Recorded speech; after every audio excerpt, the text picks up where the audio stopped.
You don't have to look good for people. You don't have to be perfect just because other people want you to be perfect. If your soul is perfect from within, that's all right. This is all what you want. This is all what you need to be. Our society has made very weird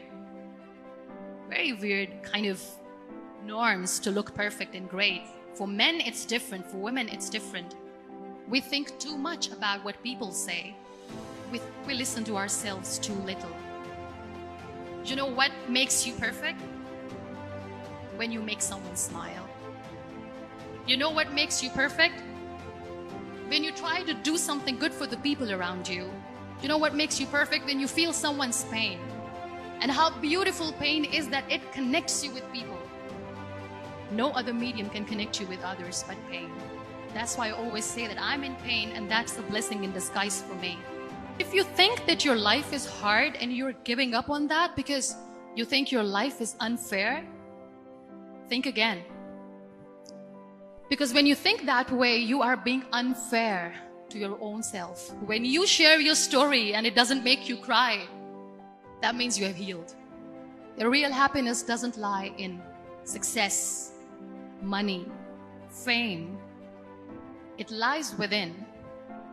Real happiness lies in gratitude. I believe in the power of words. Many people speak before they think. But I know the value of words. The words can make you, break you, they can heal your soul, they can damage you forever. So I always try to use the positive words in my life wherever I go. They call it adversity, I call it opportunity. They call it weakness, I call it strength. They call me disabled, I call myself differently able. They see my disability, I see my ability.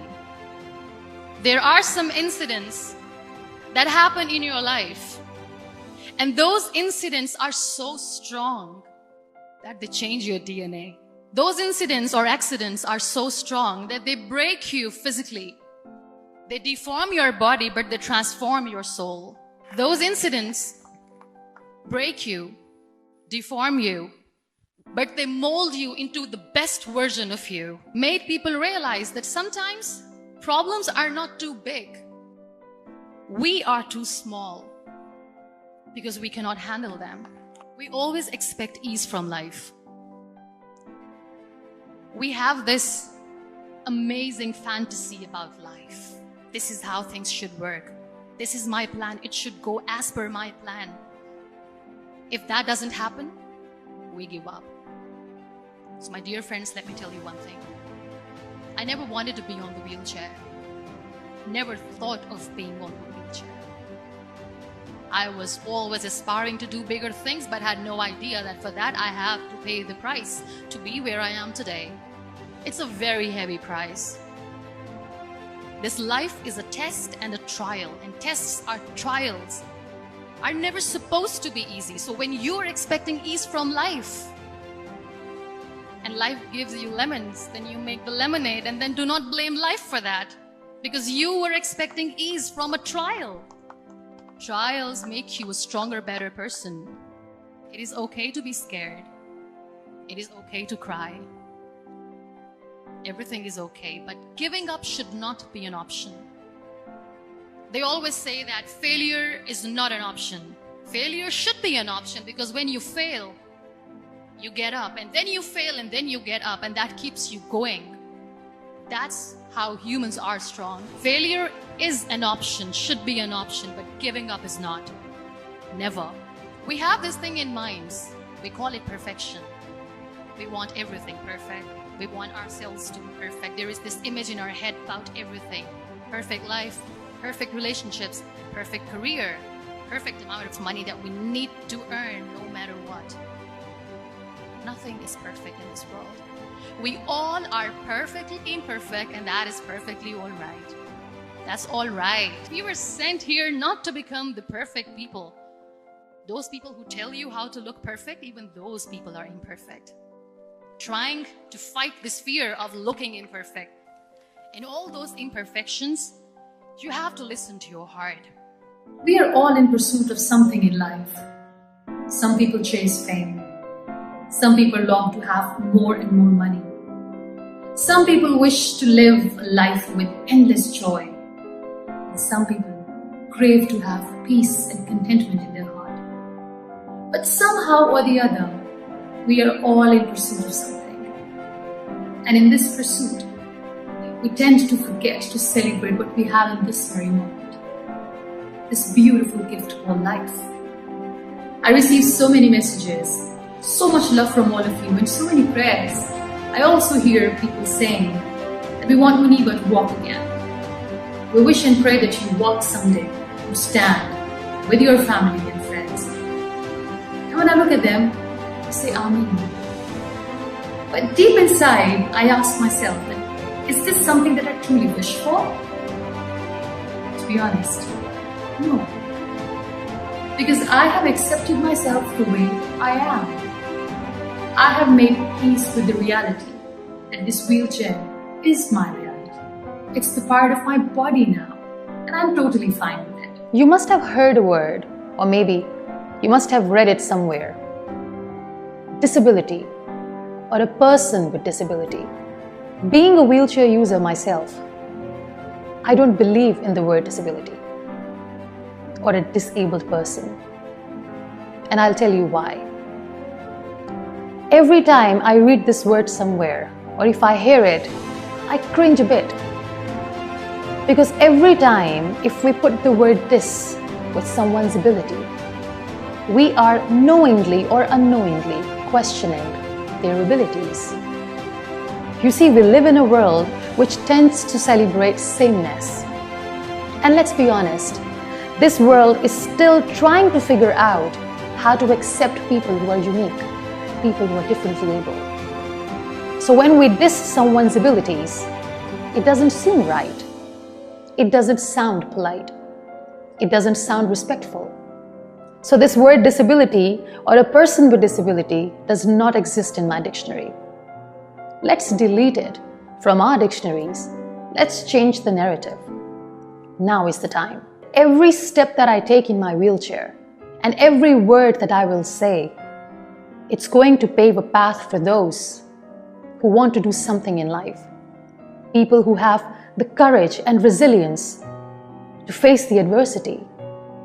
And also, it's going to pave the path for those who are ambitious. Life is a trial. And with time, you realize that. I was 18 years old when I got married. And this thing I'm sharing for the very first time on an international level. I was 18 years old when I got married. I belonged to a very conservative family, a Baloch family, where good daughters never say no to their parents. My father wanted me to get married. And all I said was, if that makes you happy, I'll say yes. And of course, it was never a happy marriage. Just about after 2 years of getting married, about 9 years ago, I met a car accident. Somehow my husband fell asleep and the car fell in the ditch. He managed to jump out, saved himself. I'm happy for him. But I stayed inside the car and I sustained a lot of injuries. The list is a bit long. Don't get scared. I'm perfectly fine now. Radius ulna of my right arm were fractured. The wrist was fractured. Shoulder bone and collarbone were fractured. My whole rib cage got fractured. And because of the rib cage injury, lungs and liver were badly injured. I couldn't breathe. I lost urine and bowel control. That's why I have to wear the bag wherever I go. But that injury that changed me and my life completely as a person and my perception towards living my life was the spine injury. 3 vertebrae of my backbone were completely crushed and I got paralyzed for the rest of my life.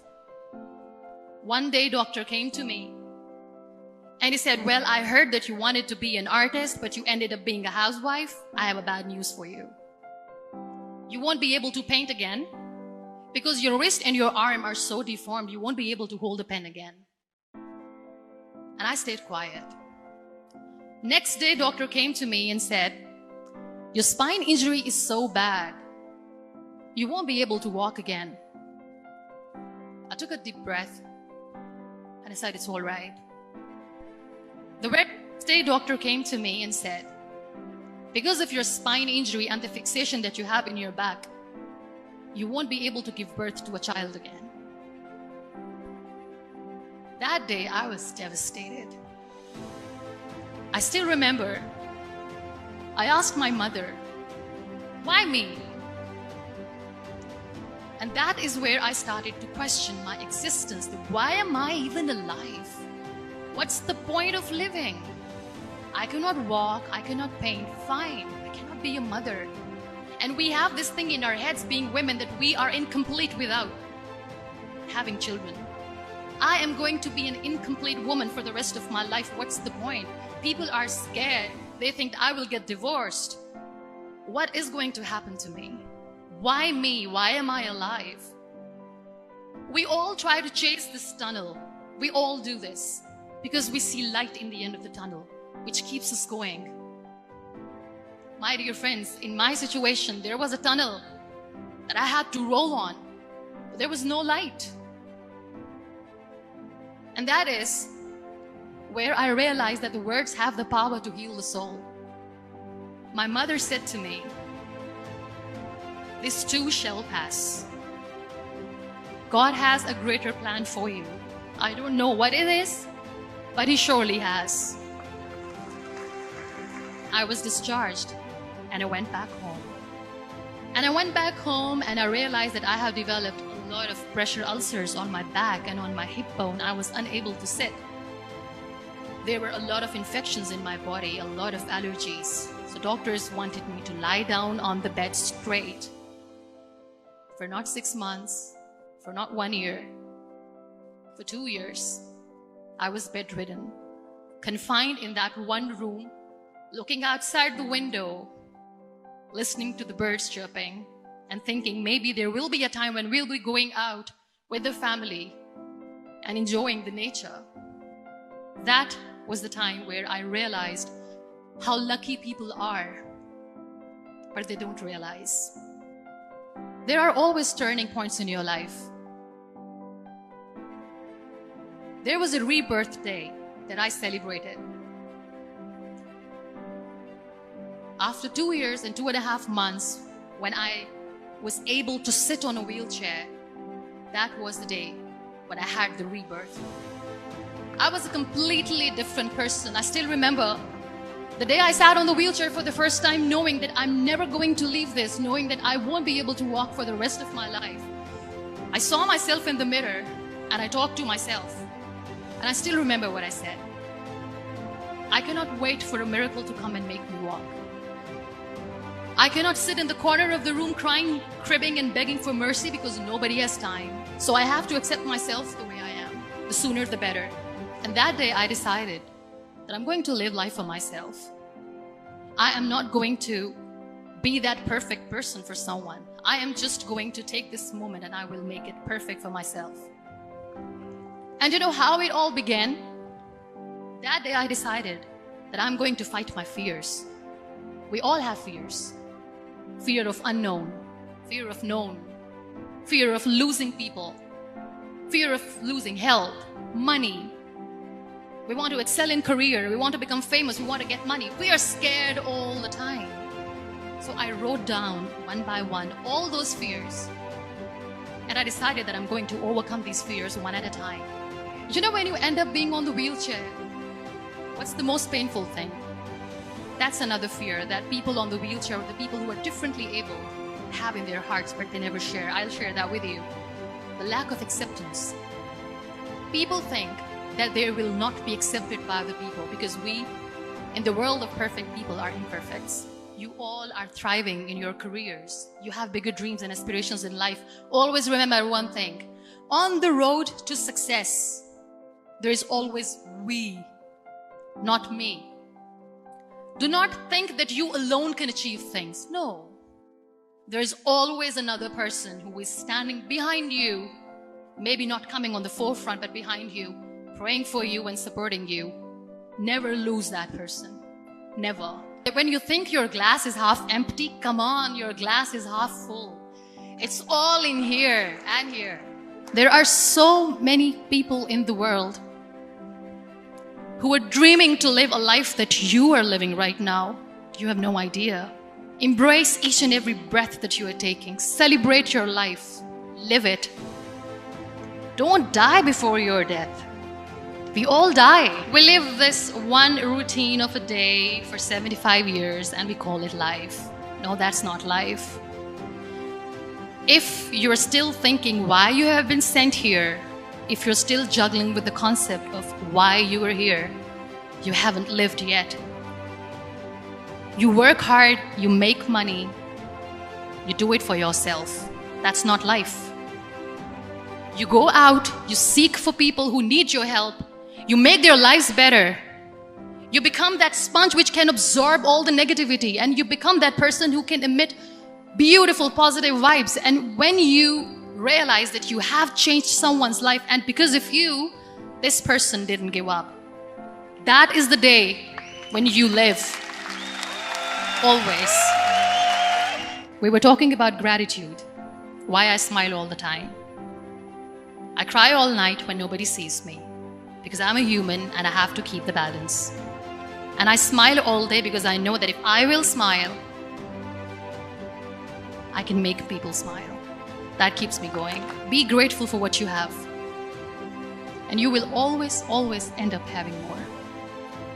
But if you'll cry and if you'll crib for the little things that you don't have or the things that you have lost, you will never ever have enough.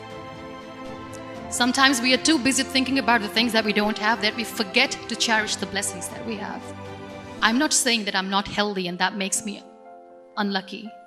But yes, it is hard.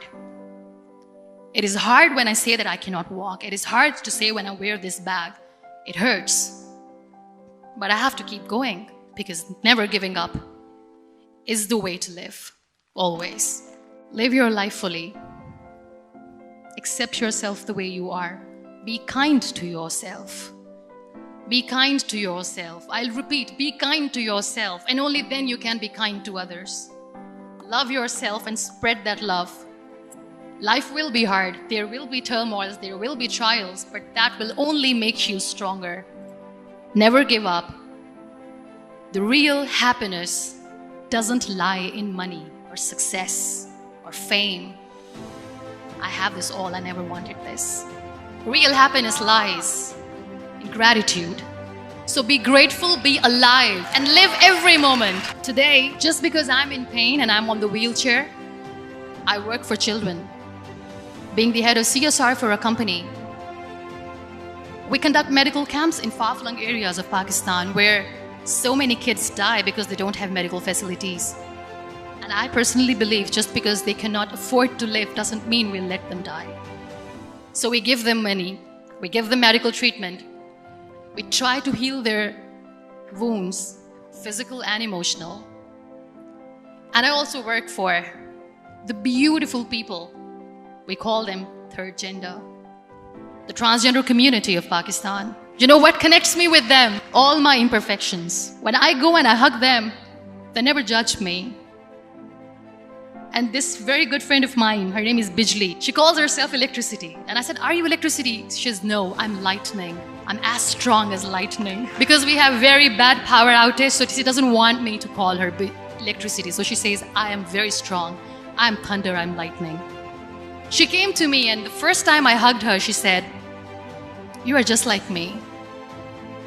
And I said, yes, I am like you. Because to people, we are so imperfect. So how beautiful these imperfections are, that because of these imperfections you can connect with people. Then why are we all running after being perfect? What's the point? Every time I go in public, I always smile. There's always a big toothy smile on my face, and people ask me, don't you get tired of smiling all the time? What's the secret? I always say one thing, that I have stopped worrying about the things that I have lost, the people that I have lost. Things and people who were meant to be with me are with me. And sometimes somebody's absence makes you a better person. Cherish their absence. It's always a blessing in disguise. I always say that people are so lucky they don't even realize. You must be thinking, okay, you're lucky in what sense? Well, The breath that you just took was a blessing. Embrace it. Don't invest yourself in the wrong people. Because when you invest yourself in the wrong people, they break you into pieces, they torn you apart in such a way that it takes years and years to get back together. And also I'll tell her that while you're busy making amazing plans in your life, my dear, prepare yourself for worse. Because life is so unpredictable. Just be prepared. We all tend to invest ourselves in relationships. And as I said, if you are doing something right with the wrong person, nothing good will turn out. And deep inside, we women are quite intuitive. We know that it's not going anywhere. It's okay to be on your own. You're stronger than you think. Don't worry about that. And wait for the right person. Let the right person come to you. There's no rush. Are you in a good relationship with yourself? Do you love your own company? If you're miserable alone, I'm sorry, your partner will be miserable with you.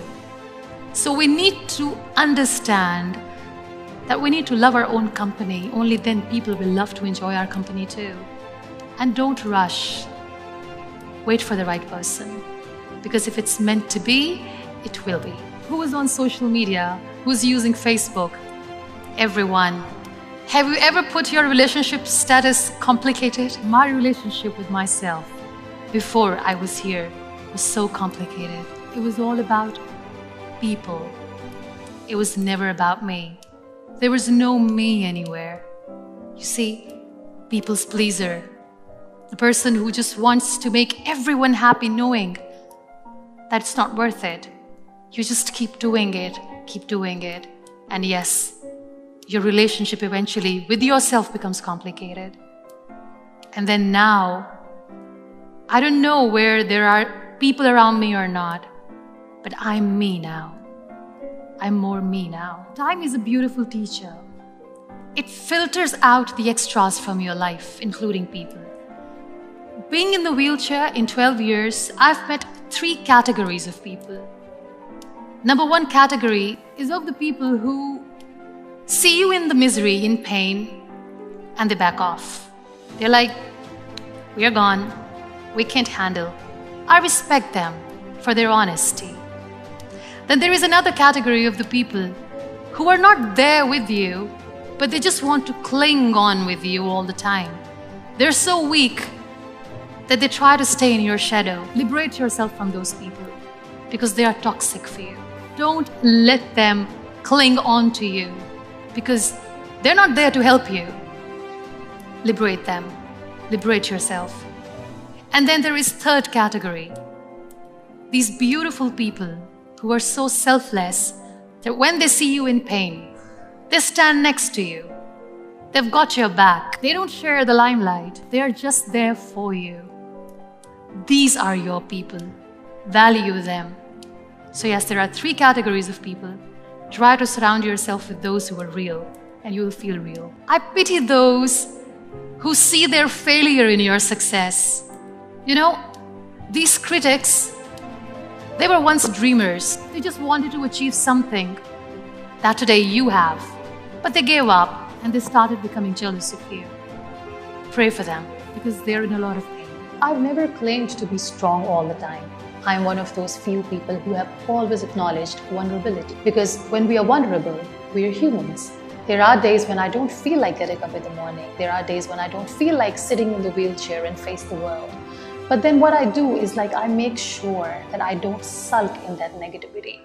You see, we're humans, and there are days when we fall, when we break, when we fail. And then there are days when we rise, when we heal ourselves, and then we try again and again and again, and we try not to give up. And all this journey, all that process of falling and getting back up defines our journey and defines who we are. I want to be remembered as an empath, somebody who just didn't say that I feel your pain, but I want people to see that when I say this, I mean it. And as far as my life story is concerned, I don't know how my story will end. Maybe it will never end. But yes, nowhere in my text the world will ever read I gave up. Have you watched Tangled? Tangled, Rapunzel, her journey, how she comes out of confinement for the first time. She goes out and sees the world awaits her. You know what, that song, I See the Light, it reminds me of the times when I was bedridden. I used to hear the kids playing outside. I couldn't see. I used to hear thunderclap. I couldn't see the storms. I used to hear rain falling on the ground. I couldn't see it, and I missed it. But when I sat in the wheelchair, I stepped out, went close to the nature, everything changed. Whatever I've been through, whatever I've experienced, all the mistakes that I've made, all the adventures that I've experienced in my life have shaped me into this person that I am today. And I'm so blessed, and I feel really, really honored to have lived that life. A life full of trials, turmoils, pain, betrayals, success, failure, and it has shaped me probably into the best version of me. So it's a blessing, and I wouldn't want to change even a single thing about my life. I think it's not about dealing with the negative comments. It's about dealing with negativity in general, and the best way to deal with negativity is to avoid it or ignore it. I know it's not easy sometimes. I know it hurts you, but thinking of those who are giving those negative comments, I really pray for them, because probably they couldn't achieve what they wanted to. And when they see you growing and thriving in life, it creates more negativity and bitterness in them. That's why I say pray for those who see their failure in your success. It takes a lot of courage. It takes a lot of energy to hate someone, and those who hate people are already living a miserable life. So, we all should pray for them and should move on. It's a huge responsibility. Titles like she's inspirational or she's the Iron Lady, sometimes these titles weigh you down. I always say that just because whatever I'm left with, if I'm managing to carry it with grace, does not mean it's not heavy. It is heavy. Life happens every day. There are so many highs and as many lows, and sometimes we are not our 110%. But also, when people look at me and they call me an inspiration, it's really, really overwhelming. It's also humbling, and I really feel blessed. But at the same time, it's really scary. The best way to stay positive and to be contented is the attitude of gratitude. That's the key. I read this beautiful quote somewhere which says that I've never seen a bitter person who is grateful and a grateful person who is bitter. So be grateful. I know there are times when you don't feel like being grateful. There are times when you want to question why, where, when, how. But there is always, always something to be grateful for. I have lost so much in life, but what I have gained so far is way beyond what I have lost. So every time when I think of what I have, I'm more grateful, I'm more contented, and I'm more happy. So if you really want to be happy and if you want to live a fulfilled life, make sure that your heart is full of gratitude. I remember those remarks. Those remarks have left scars on my soul, and it's really hard to heal them. So those remarks had two different extremes. The first extreme was I heard people saying, oh, she's too pretty to be in the wheelchair. And the other extreme was, oh, she must have done something wrong, and that's her punishment. That's why she ended up in the wheelchair for the rest of her life. And those were really painful remarks. Even now when people ask me that when we look at someone who is differently abled, what should we say? How are we supposed to talk to them? And I always tell them, why is it important to say something all the time? Can we just don't stare at them? Can we just look at them and smile and move on? I think that's the best way to do it. Let's practice silence more. Because when we speak, we probably don't think. And I have made peace with the fact that most of the people don't think before they speak. So yes, those remarks were hurtful. They still are. But in the last 12 years, I've learned to be more patient and more forgiving. Betrayal itself is very painful. And when people hide their betrayal, that hurts even more. But if you have experienced betrayal in life, we all have. All I would like to say is that look at yourself in the mirror and tell yourself that you certainly deserve better. So just straighten your crown and